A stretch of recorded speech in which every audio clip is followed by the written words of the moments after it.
Welcome to SobelCo Insights. In this session, we will be discussing the importance of retirement plan education.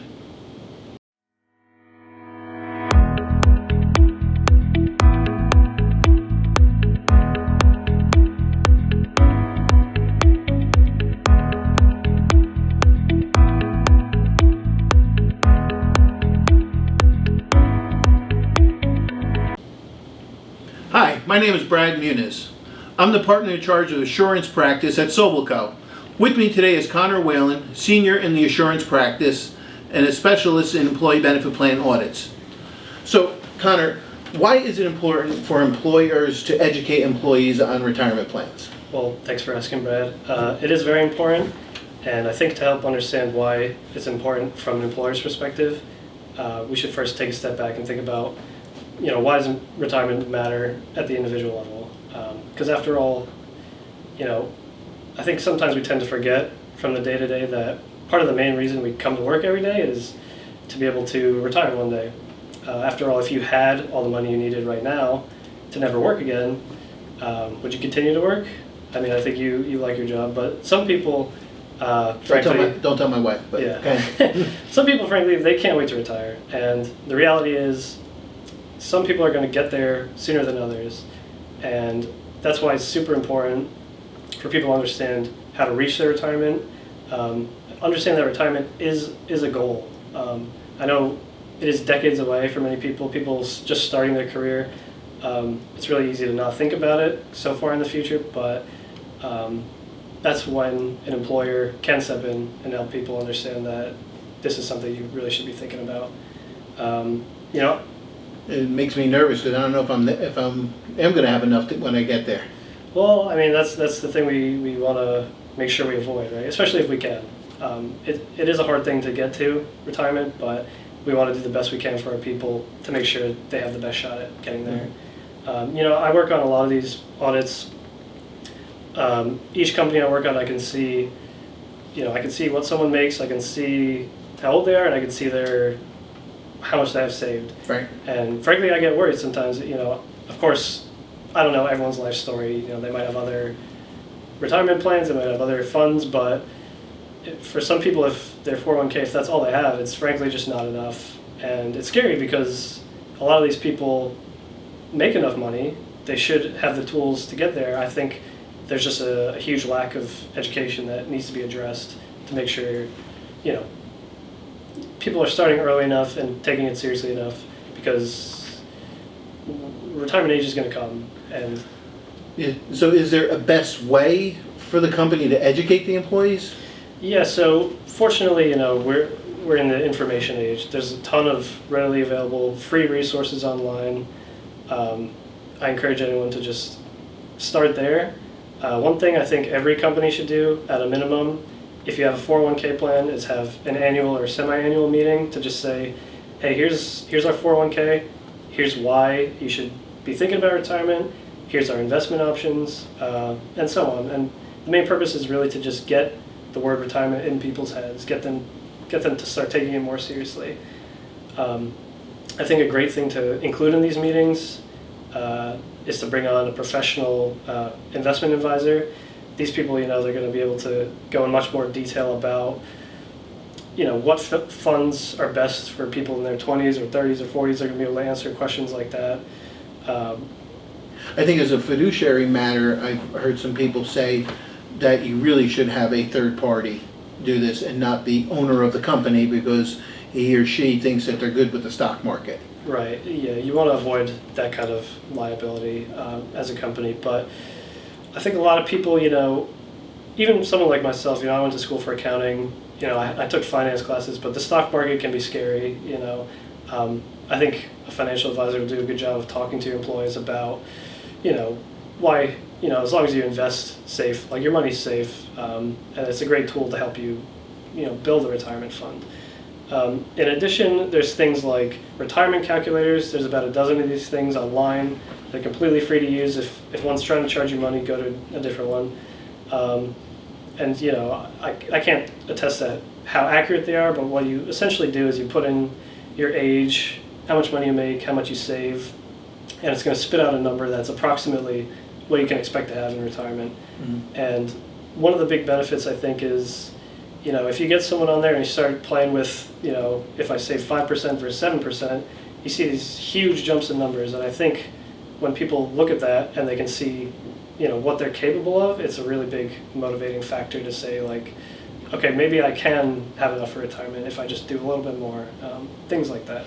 So great. So people really need to start looking and doing some calculations. I heard, it's anecdotal, but I heard a comment by somebody. They said if you start saving from 22 to, like, say 40 years old, 18 years, and stop there, you will have more money than a person starting at 40 and going to 65. Because the money that they stop just continues compounding. Right. So that, going back to the first question and tying it into this one, is how important it is to understand early on and think about different ways to save. Absolutely.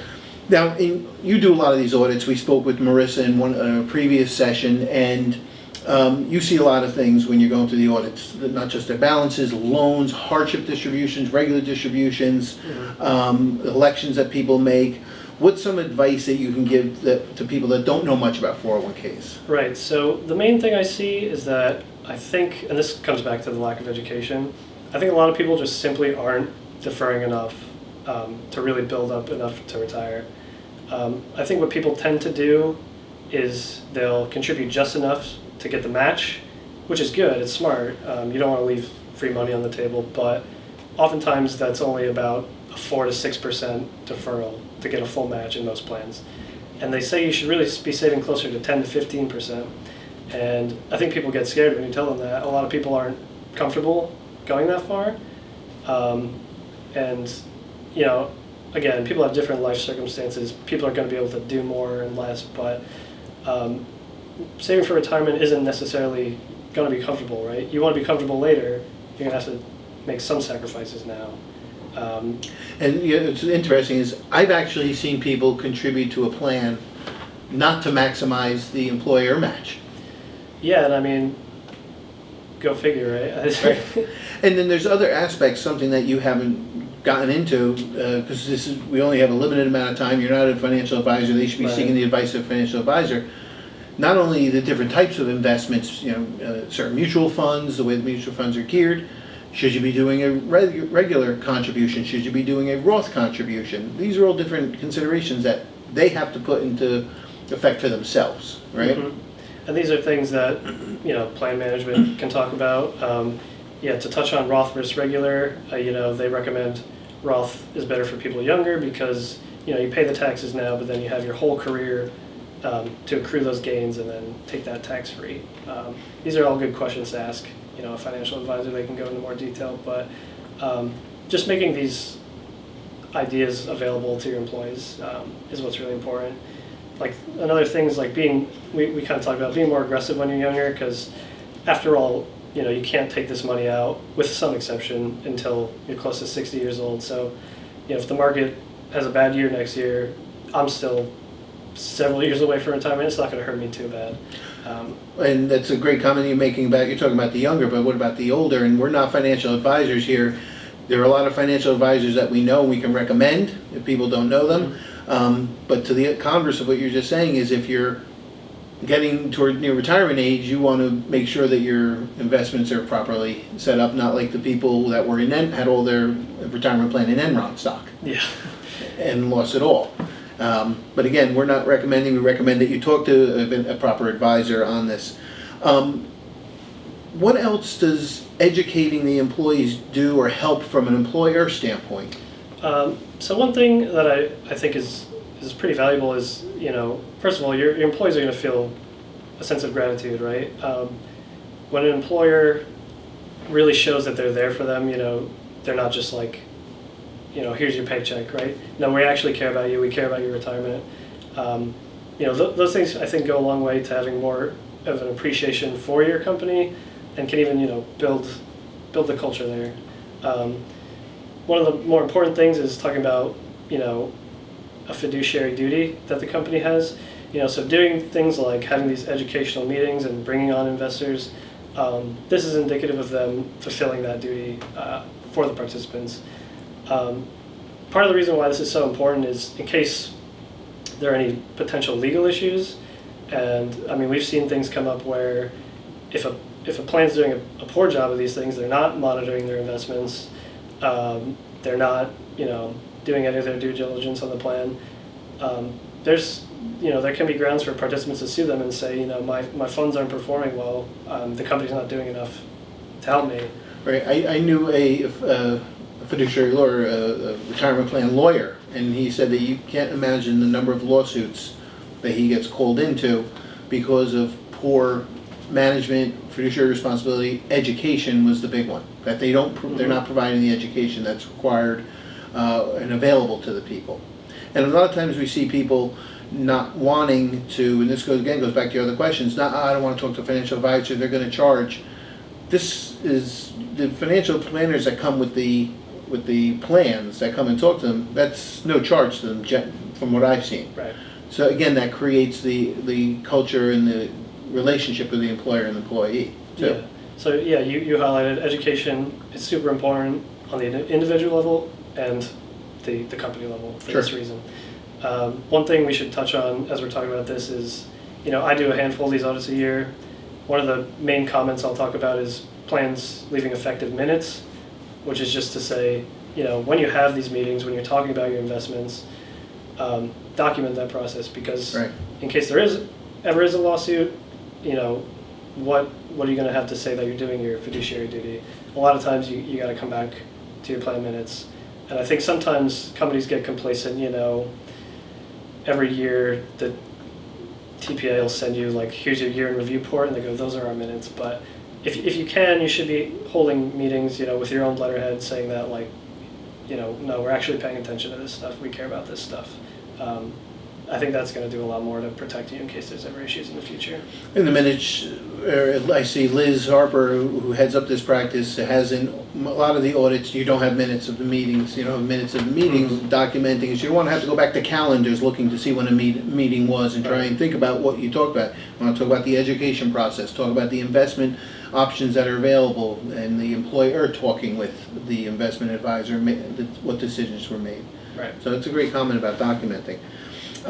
Are there any other particular best practices for employers to consider to protect themselves in this matter that you can think of? Yeah, absolutely. So there's various kinds of different plan managers and administrators you can employ. They have these ERISA codes, 321, 338, and 316s, which I believe the latter being the most kind of comprehensive in how much they'll do for the plan, how much they take off of plan management.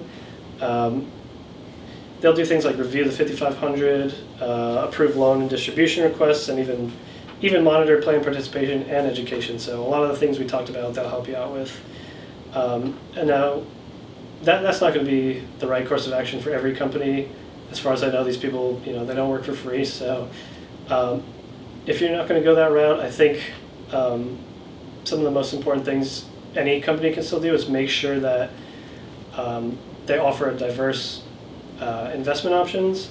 This way you're going to make sure you're helping out people at different stages, because different people have different investment needs, right? So right there, we already talked about, potentially more aggressive when you're younger and more conservative when you're closer to retirement. So you want to make sure you're covering, your diverse employees. Other things, check on employee satisfaction. Talk to your employees. Say, obviously you're not going to be able to make everyone perfectly happy, but, get their thoughts on the plan. Maybe there's things you hadn't thought about that people would really appreciate. And also just let your employees know you're there for them, and that you care. Again, we're talking about gratitude. These people potentially give years of their life to your company, so give a little bit back, help them reach the retirement that they frankly deserve. Great. Thank you very much. Thank you for all that valuable information. Thank you for watching SobelCo Insights. Please visit our YouTube channel for additional videos.